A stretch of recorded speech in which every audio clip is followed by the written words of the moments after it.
Okay, hey guys, welcome back to a new stream. Now, there has been some new developments, some new stance regarding the Pakistan's Bitcoin reserve. There's a new article published on the Dawn, which is the same news outlet that we talked about previously in the previous stream, who apparently has taken an opposite stance. They're not happy with what's happening with the Bitcoin reserve. So there's a new article, and we are going to talk about it. We're going to discuss a few things. Yeah, so that's what we're going to do in this video. All of you guys who are joining into the stream, welcome to the stream. You are welcome to engage in the chat that you have down there.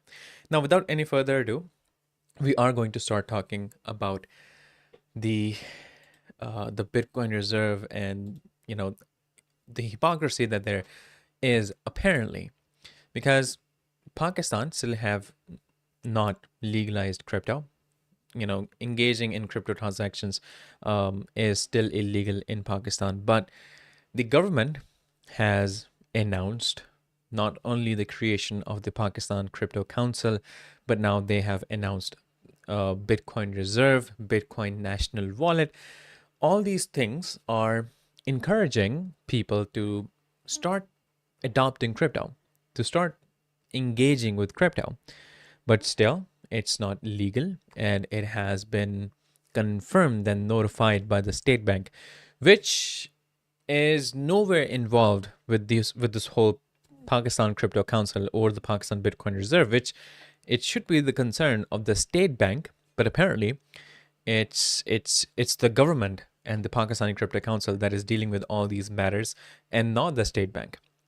So this is the article on Dawn. It says crypto policy in disarray as State Bank Pakistan Ministry insists ban is still in place. So the State Bank had to come out and assure everyone that the ban is still in place. And even though Pakistan is talking about Bitcoin Reserve, Bitcoin National Wallet, we have the CEO of Pakistani Crypto Council going to US to attend the Bitcoin conference, and that is actually where he announced the Bitcoin Reserve. Even though all these things are giving these hints that Pakistan is interested in crypto, they want to bring crypto to the users, but still, it is still illegal. And all these cases of people engaging in cryptocurrencies, making exchange accounts, it will be given to and it is being given to the law enforcement to take action.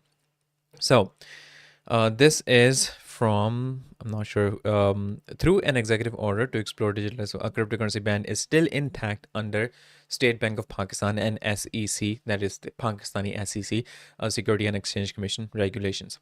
There will be a legal framework only when the government formally takes a decision, but the current legal status is that crypto is not a legal tender in Pakistan. Now, I think there is a bit of confusion here because down there, I'm not sure who said it, but it says the Financial Monitoring Unit is still referring crypto-related cases to law enforcement agencies for further action, he said. He said El Salvador was the only country with legalized cryptocurrency in the world, and even that nation was reconsidering the decision. And that is true. But the point here is El Salvador made Bitcoin a legal tender. So just like you have, if you're in the US or you have USD, US dollar. If you have, if you're in Canada, you have CAD. If you're in Europe, you have Euro. That is a legal tender. So you can make purchases using that, that bill that you have, the currency that you have. And El Salvador made Bitcoin a legal tender. So now you can buy services and goods using Bitcoin as well. So they made Bitcoin a legal tender, but it's not like Bitcoin is or other cryptocurrencies are illegal in other countries. They are legal. They are legal in the US. They have their exchanges, everything, they have all these things. It is legal in Europe as well. Of course, we have regulatory authorities or regulatory bodies that regulate crypto, but it is still legal. It's not a legal tender, but it's still legal. So I think it's being confused here. El Salvador was the only one that made it a legal tender, and they did, they did reconsider that decision, and it was because of a lot of reasons. But Pakistan is not making Bitcoin a legal tender. I don't think that would be a good idea, and I don't think that's where they're going. They want to make crypto legal so people can legally trade cryptocurrencies, which, by the way, they're doing it right now illegally. So, and there are, of course, consequences right now, even though they're saying that they're referring these cases to law enforcement. I assure you, they're not. A lot of these cases are not being dealt with. People are openly trading, they're openly promoting it, and it's happening everywhere. People have made their exchange accounts but while being in Pakistan. So it is being traded. Cryptocurrency is already being traded. And I don't think that they are referring these cases to law enforcement. So it says Mirza Iftikhar Beg questioned why the public was being encouraged to invest in crypto when it remained legally banned. So the sensible thing to do here was to first create a legal framework, legalize crypto, and then talk about the Bitcoin Reserve. Launch the Bitcoin Reserve, launch the Bitcoin National Wallet. What they did was they did not I don't think they consulted with the state bank, because state bank is nowhere in the decision making when it comes to Bitcoin Reserve or the Bitcoin National Wallet.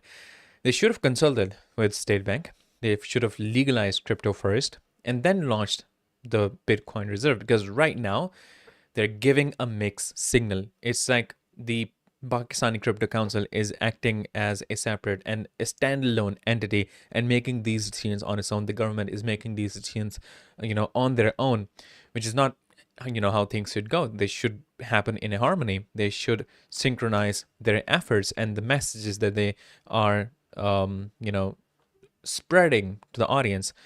So I do understand that there are mixed signals. On one hand, it's not legal. State Bank is assuring everyone that it still is illegal. They put a ban in place in 2024, and that ban is still intact. And the government is doing something else. So I do think that they are working on the legal framework, and they will be legalizing it. Because, I mean, if you want to bring innovation in a country, you want that to happen with the people, by sharing, by allowing people to engage with cryptocurrencies and the blockchain technology. It it won't make much sense if it's only the government that is mining cryptocurrency, because right now that's what's happening. They have allocated the excess electricity, to mine cryptocurrencies, to mine Bitcoin. But right now, people are not allowed to mine cryptocurrency, which, by the way, again, they are doing that already. I mean, in the bull run of 2021, that's when I was, I was developing my own computer. So I was looking for a GPU. And it took me such a long time to find a GPU because, well, first of all, we don't have new GPUs here. We have these imported GPUs that come from other countries, or people who bring, GPUs from other countries. We don't actually have new ones here. And I could not found, I couldn't find a single GPU that was not already mined with. And I don't want one that is mined with because, well, its health is quite poor. So at that point, I realized how many people are mining Bitcoin in this country. And we're talking about 2021. At that point, barely I knew about cryptocurrency. I was really new into it.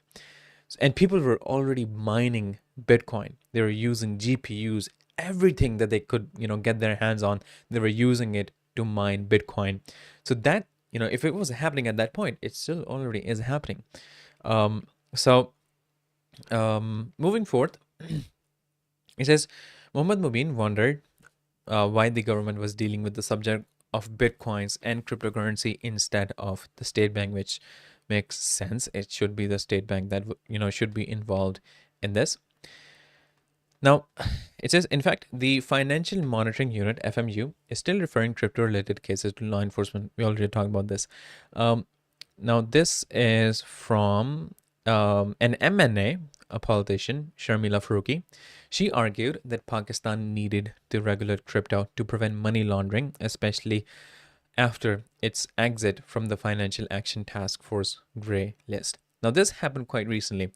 Financial Action Task Force grey list is a list of cryptocurrency who have deficiency in their policies and enforcement of these policies regarding money laundering and financing terrorism. And Pakistan was in the grey list, which it meant that Pakistan needed to do things to improve their infrastructure, to not allow money laundering to happen, and to not allow terrorism financing. And they did take necessary steps, and because of that, Pakistan was removed from that list. And according to MNA Sharmila Faruqi, Pakistan need to regulate crypto because right now, like I said before, people are trading with cryptocurrency. It's possible that it's also being used for money laundering, also being used for financing terrorism. So that thing may already be happening. When you accept crypto and you regulate it, what you're doing is you're eradicating all these illegal activity that is already happening with crypto. So I think in that regards, it is a good idea. Now, so this one was from the Bitcoin conference in the US. I think this was in Vegas when the CEO of Pakistani Crypto Council, Bilal bin Saqib, announced the Bitcoin reserve. I think this was Today is a very historic day because today I will announce that the Pakistani government is setting up their own government-led Bitcoin strategic reserve.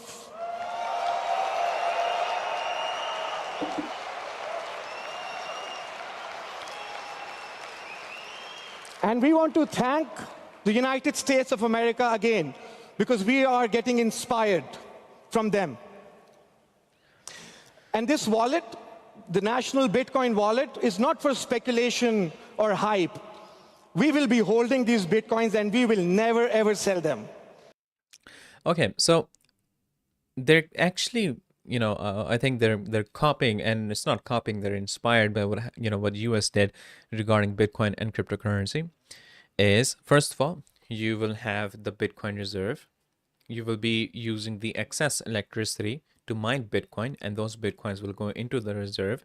And then you have the Bitcoin National Wallet, which will hold the Bitcoins that were taken into custody, that was from the assets that were seized by the government, in that were involved in criminal activity, which is, if we go back to what the US did, the executive order that was signed by Trump when he, developed the Bitcoin reserve.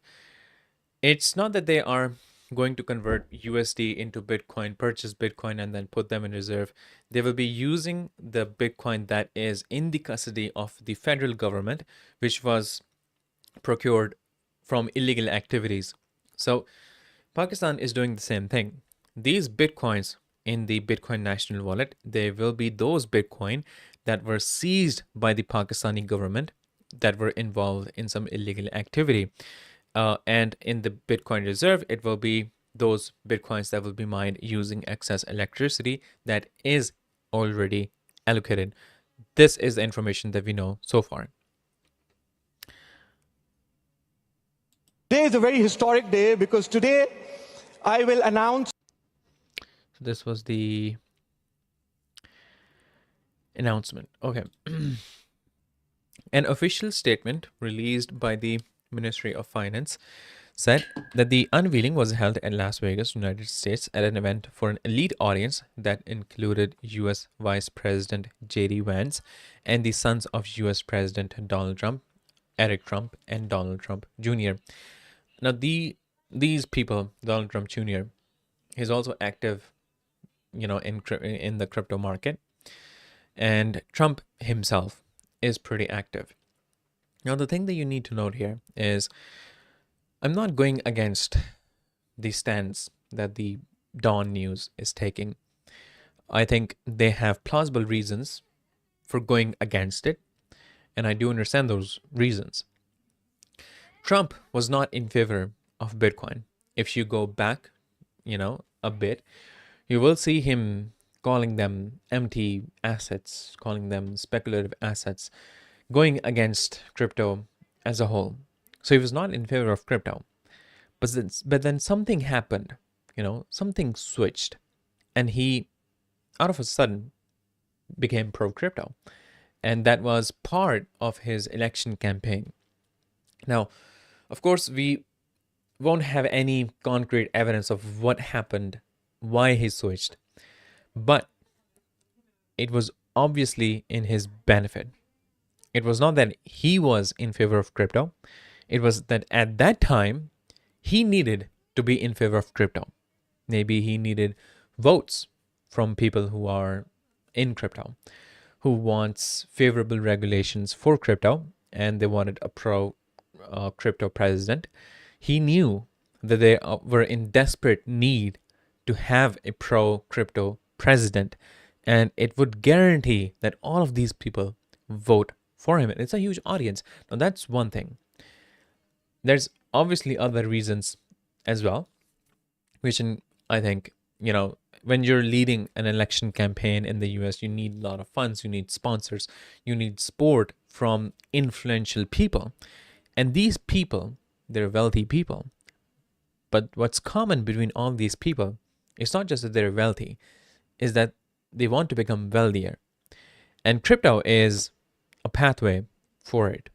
It allows richer to get even richer.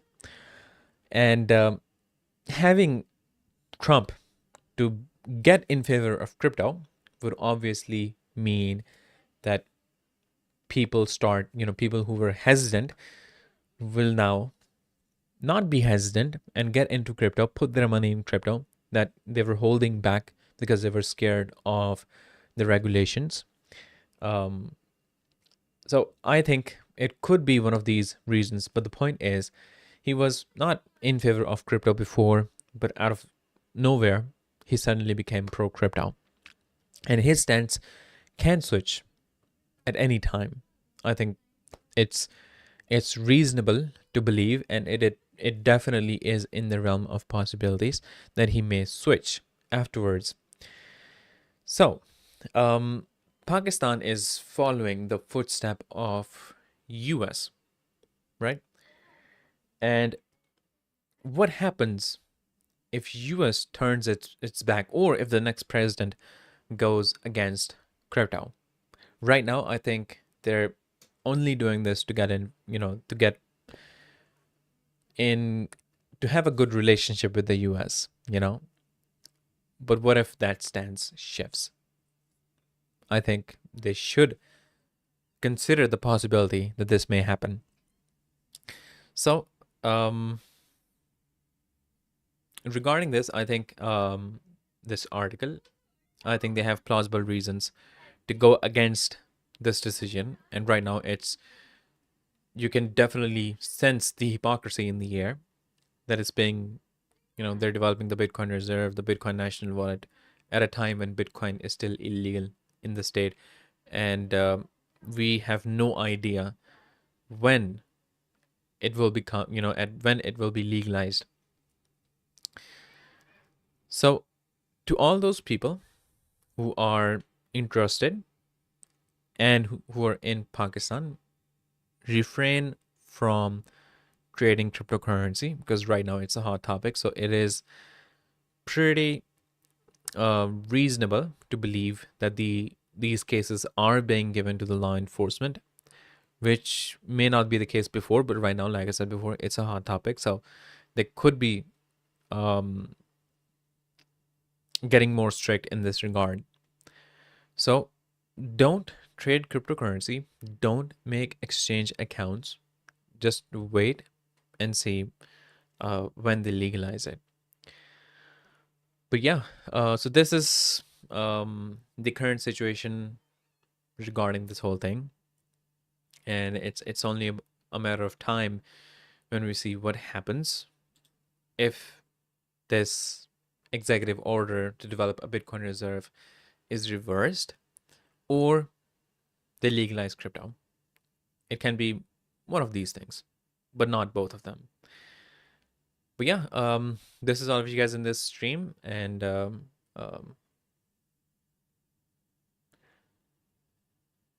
okay, yes, you are the only one that is watching. I have started streaming, I think maybe 2 days ago. I never stream, so I don't think I have a live stream audience. But I think if I continue, we are going to develop an audience for it. But thank you for joining the stream and also commenting. I really appreciate it. I'm trying to pronounce your name, but I have this screen that is quite far away from me. It's, well, hold up. Okay, Fun Mila Official. Thank you for joining in, and thank you for commenting.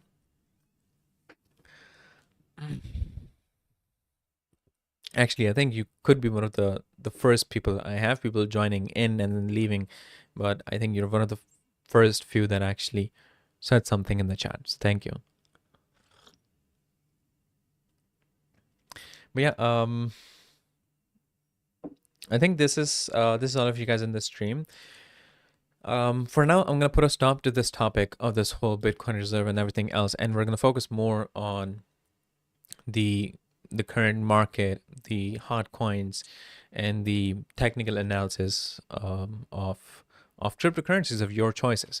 Right now, I'm gonna stick to the main, the main altcoins, not the Bitcoin. I think we already have a lot of technical analysis for this, so I'm gonna focus more on the other main altcoins. Like I've already talked about Ethereum before, but we're gonna focus on Tron. We're gonna focus on Avalanche. We're gonna focus on other such tokens. So yeah. Okay, so this is all of you guys in this stream. I hope you enjoyed it, and I'll see you guys in the next one, so stay tuned.